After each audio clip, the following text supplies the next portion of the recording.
Sir के content को revise करते हैं। तो पैनल में टेस्ट है, सो उसके लिए रिवीजन है। फटाफट क्वेश्चंस के जरिए रिवाइज करते हैं। हमने थ्योरी रिवाइज कर ली है। Let's see the questions. उससे पहले सॉल्यूशन मिटा ले। चलिए क्वेश्चन स्टार्ट करें भैया। एक यूनिफॉर्म मैग्नेटिक फील्ड बी है जो कि exist in direction perpendicular to the plane. Okay, perpendicular है प्लेन के, ठीक है। Square loop made of a metal wire. आपके एक स्क्वायर लूप बनाना है मेटल वायर का। ये स्क्वायर लूप हो गया। The wire had a diameter of 4 millimetre. Wire का जो डायमीटर है वो 4 मिलीमीटर है और जो टोटल लेंथ है वो 30 सेंटीमीटर है। टोटल लेंथ मतलब अगर मैं इसकी लेंथ को ए बोलूं तो टोटल लेंथ कितनी होगी? ये भी ए, ये भी ए, ये भी ए और ये भी ए, मतलब 4a। तो 4a बराबर 30 सेंटीमीटर दिया है इन्होंने। 30 सेंटीमीटर को हम मीटर में बदल लेते हैं, SI है ना सिस्टम। तो magnetic field change with time at steady rate dv/dt भी दे दिया है। क्या बात है। रेसिस्टेंस भी दे दिया आपको मेटल वायर का। इंड्यूस करंट पूछी है बेटा।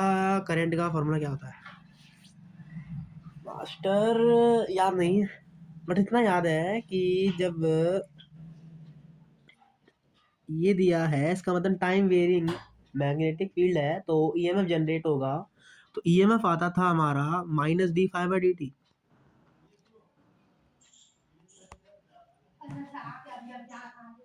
और जो करंट होता था वो आता है हमारा V/R, मतलब EMF/R। खत्म यार, फॉर्मूला भी आती है तो ऐसी की तैसी मार दोगे तुम।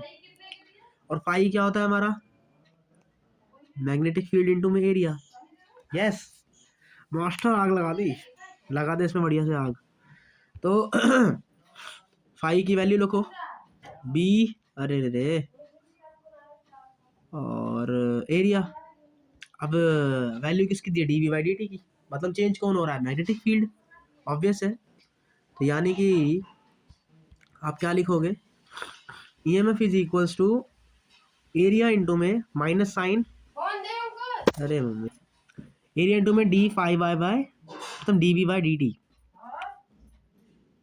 ये आ गया आपका d∅, and this is divide by the time. दिया है टाइम के बारे में, with time at steady rate. हाँ तो ये तो वही है dv/dt। हाँ ठीक है, तो ये हमारा आ गया EMF। ठीक है, तो डायमीटर दिया है, तार है, तो ठीक है, तो ये EMF आ गया। अब इसको आप रेसिस्टेंस से डिवाइड कर दोगे तो करंट मिल जाएगा। सब वैल्यू मुझे पता है, इसे पता है, मैं वैल्यू पुट कर लेता हूँ। एरिया होगा मेरा πr²। सॉरी, ठीक है। तो dv/dt का वैल्यू दिया है, एरिया दिया है और R दिया है। लेकिन एक सेकेंड, ये रेसिस्टिविटी दी है, R नहीं दिया है। तभी क्यों ये डायमीटर क्यों दे दिया हमें? ये एरिया तो स्क्वायर का ही आएगा ना। स्क्वायर का एरिया क्या होता है? लेंथ का स्क्वायर। और लेंथ हमारी यहाँ से निकल जाएगी कितनी? A बराबर 30/4 इंटू में 10⁻⁻²। ये हमारा आ गया, क्या लेंथ आ गया हमारा? हमारा लेंथ आ गया ना, लेंथ आ गया यहाँ से हमारा। तो A आ जाएगा अपना 30/4 इंटू 10⁻²। रेसिस्टेंस निकाल लेते हैं। रेसिस्टेंस क्या होता है? रो एल अपॉन में एरिया, और डायमीटर है तो उसका एरिया होता है πr²। काफी धीरे का दिया ना। और रेसिस्टिविटी रो इंटू में लेंथ। लेंथ किसकी आएगी जी? इसी के अलोंग लगा रहे हो तो लेंथ भी इसी के अलोंग, इसी की ही आएगी बेसिकली। लेंथ भी हमारी किसकी आएगी? L ही आएगी। तो सबकी वैल्यू पता है। डायरेक्ट आप क्या लिखोगे? I is equals to EMF कितना आया था? EMF आया था एरिया, और dv/dt का वैल्यू कितना है?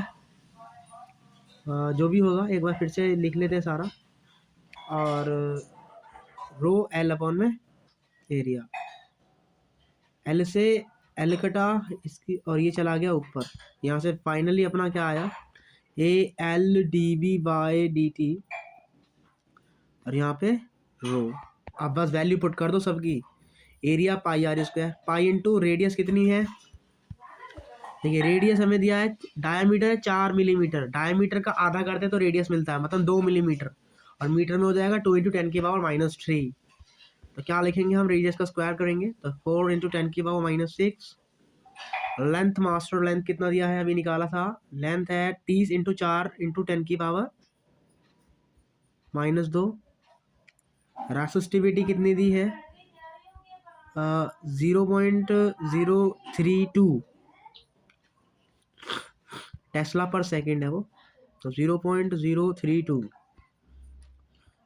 मल्टीप्लाई में, बस सब ले तो लिया ना, कुछ रहा तो नहीं, डी बाई डी टी लिख लिया। रो रेसिस्टिविटी की वैल्यू रह गई 1.23 इंटू 10 की पावर -8, 1.23 इंटू 10 की पावर -8, 6 और 2 8, और ये हमारा 8 कट गया।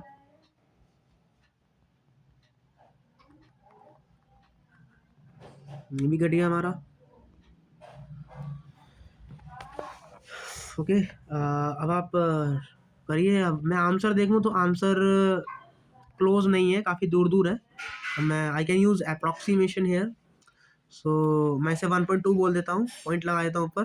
3 चौके 12, 4 से 4 कटा, अब 1 2 3 3 जीरो यहाँ लगा दी मैंने, ठीक है। तो अब यहाँ पाई का वैल्यू लिखते हैं 3.14, पाई का वैल्यू 3.14 लिखा, डिवाइड बाय 100। अब ये 100 से 100 कटा, ठीक है, ये 314 है और ये 32 है। अब इसको भाग करते हैं, ये लगभग एक काम करते हैं, इसे 10 कर लो और ऊपर 10 से मल्टीप्लाई कर दो, तो ये लगभग 31 बन जाएगा, लगभग 1 के बराबर आ गया ये, मतलब इसका वैल्यू लगभग 10 आ रहा है। और 4 को अगर हम 10 से डिवाइड करें तो 25 के समथिंग जाएगा। एक काम करते हैं भैया, ये तो ज़्यादा ही कॉम्प्लेक्स हो गया, आप नॉर्मल जैसे गुणा भाग होती है वैसी कर लो, इसमें तो काफ़ी ज़्यादा खिचड़ी पक गई है ना। थोड़ा सिंपल सीधा सीधा आ रहा है, काम करो वहाँ से, सीधा ही तो है ना। तो फटाफट कर लेते हैं, ज़्यादा कुछ बकवास नहीं करते हैं। 4 से 4 कटा, इतना तो हार्ड भी नहीं जितना हार्ड बना दिया। पॉइंट हटाया 2 0 आ गया, और पॉइंट हटाया और 1 2 3 0 आ गया, ठीक है। ये काट सकते हो, 3 चौक 12 और 4 एकम 4, और अब फाइनली अपना बचा है 3.14 अपॉन 32 इंटू में 41 है, और मल्टीप्लाई में 100 है, और 10 की पावर 5 है बेसिकली। पॉइंट हटाओगे तो 3 हो जाएगा, ठीक है। एक 10 से मैं ऊपर नीचे मल्टीप्लाई कर देता हूँ, तो यहाँ 10 की पावर 2 आ गया, ये मेरा 4 बन गया, मैं लगभग 4 मान लेता हूँ। मैं इसको काट देता हूँ, 4 7 28, और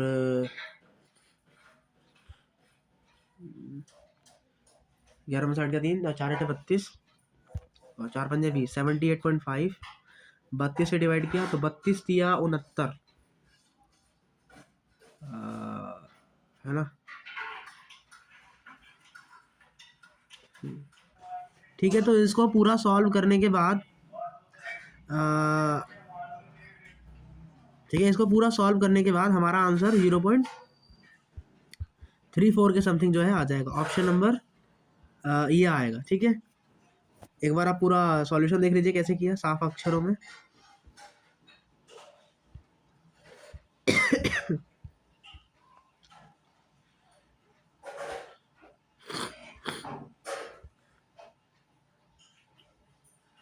देखिए 5 बराबर बी ए होता है, ये में बराबर d5 बाई dt हो जाएगा, A D by D T, area L square, और डी बाई डी टी हमें वैल्यू दी है, आई बराबर होता है EMF अपॉन आर। यहाँ से आप वैल्यू पुट करेंगे, अपना आंसर ये आ जाएगा। चलिए हम आगे बढ़ते हैं।